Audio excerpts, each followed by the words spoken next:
It's wide, it's kinda weird, and I want one. Samsung is giving us two book-style foldable phones in 2026, but the Galaxy Z Fold 8 is the one I prefer to carry. And that's because it has a completely different look than every foldable the company has given us over the past 7 years. You get a super compact and light design that's nearly identical to a passport with super wide front and main displays. This is a foldable that's tailor-made for consuming content. The Fold 8 also has many of the same innovations inside the pricier Galaxy Z Fold 8 Ultra, including Flex Titanium for minimizing the crease, a high-capacity silicon carbon battery, and an anti-glare coating. You have to make some trade-offs for the $1899 price, including no telephoto zoom and the lack of a flex mode, but I can see a lot of people gravitating towards the Galaxy Z Fold 8. Here is my hands-on impression so far. Samsung's Galaxy Z Fold 8 has a release date of August 7th and pre-orders are available July 22. The Galaxy Z Fold 8 starts at $1899 for 256GB of storage and 12GB of RAM. The 512GB will be $2099 and 1TB price is $2499. The first time I put the Galaxy Z Fold 8 in my hand, I loved it, and it starts with just how light this thing is. Weighing just 201 grams, this is the lightest book-style foldable phone ever, and the Z Fold 7 was already pretty freaking light at 215 grams, the same weight as the new Fold 8 Ultra.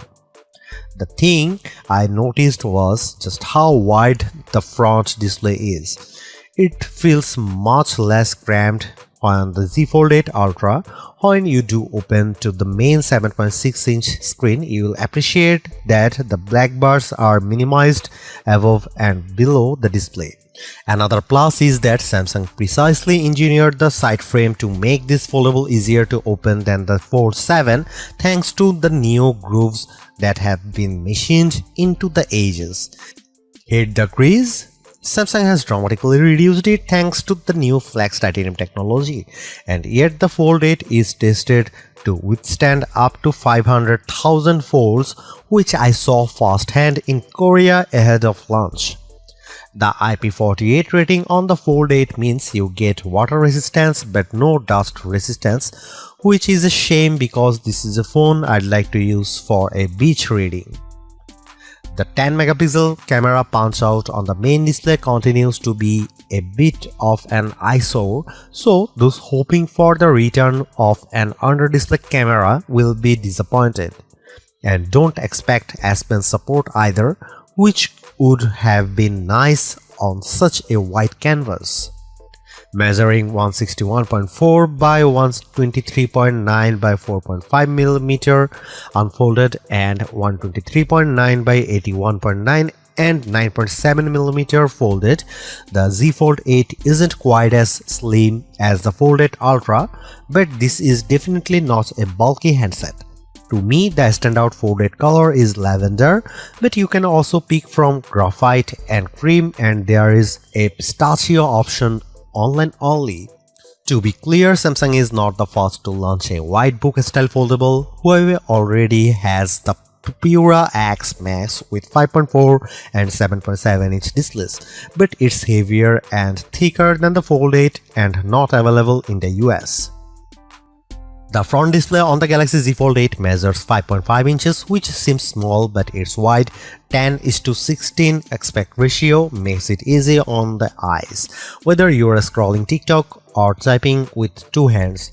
The main 7.6-inch display has a 4.3 aspect ratio that's better suited for watching video than the square 8-inch panel on the Fold.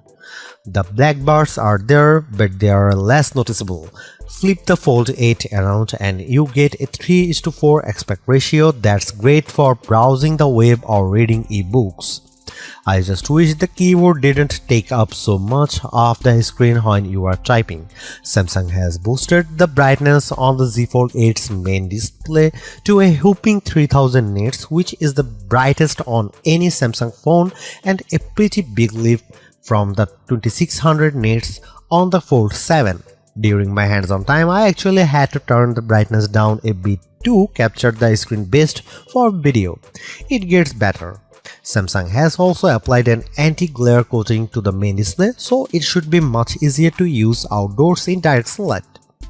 Unfortunately, Samsung did not find a way to add the privacy display from the Galaxy S26 Ultra series, which has been great for keeping prying eyes away. There is no getting around it. The Galaxy Z Fold 8 features just two rear cameras, a 50-megapixel main shooter and a 50-megapixel ultra-wide, and that means you don't get a telephoto zoom like the 3x optical on the Galaxy Z Fold 8 Ultra.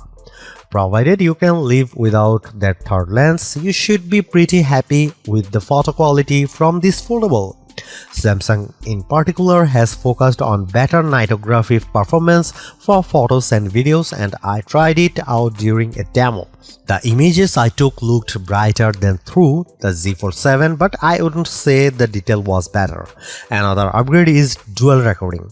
You can record video using both the front and rear cameras at the same time, allowing you to preview the results on the main and cover displays, and with this split screen look you can have some fun with it in real time. The coolest video feature is powered by AI called My Fan Cam. You can select a subject in your video and the Fold 8 will automatically edit the footage so that it follows that person in the frame throughout the clip. I tried it and it works well. My favorite Galaxy Z Fold 8 feature makes perfect sense for a foldable. The improved Now Nudge feature will recommend that you open a related app, and when you act on the tip, it will automatically open in a split view window. Say you get a message asking about dinner for a particular day, a calendar icon will pop up right in the Messages app. This is multitasking done right, and it works for other things like browsing a location, sending an email, or saving a place. Now Nudge will also appear within notifications, which saves time. Samsung has also worked to optimize Gemini automation for its foldables.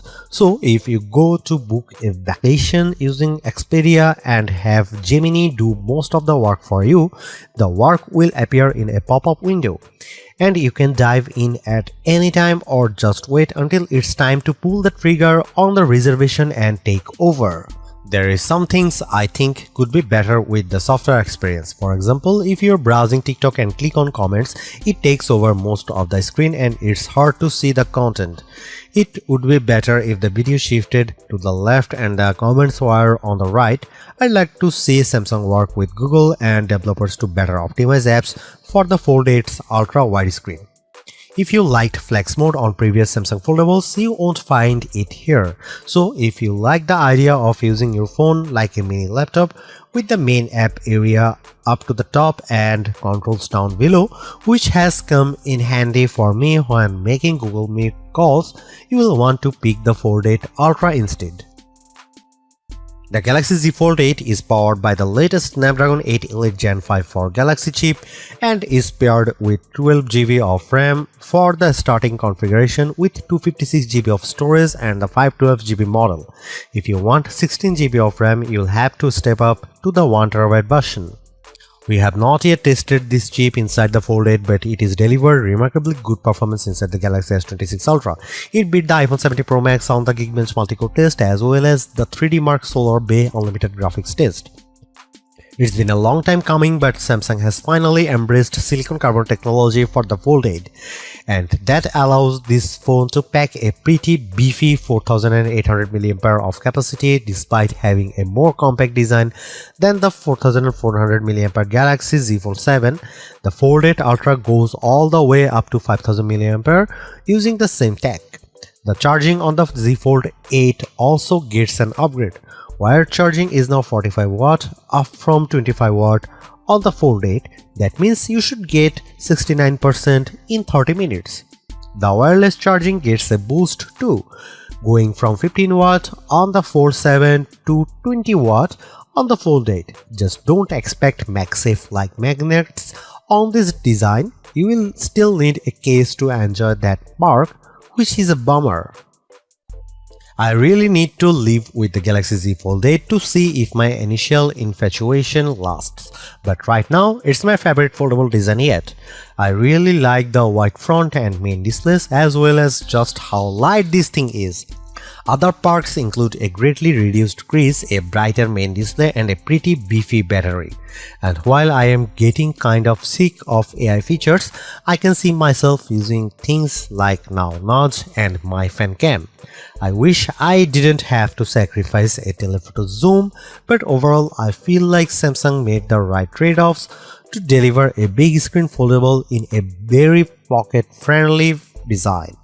Samsung Galaxy Z Fold 8 pre-orders open up today with general release scheduled for August 7. Prices start at from $18.99 US.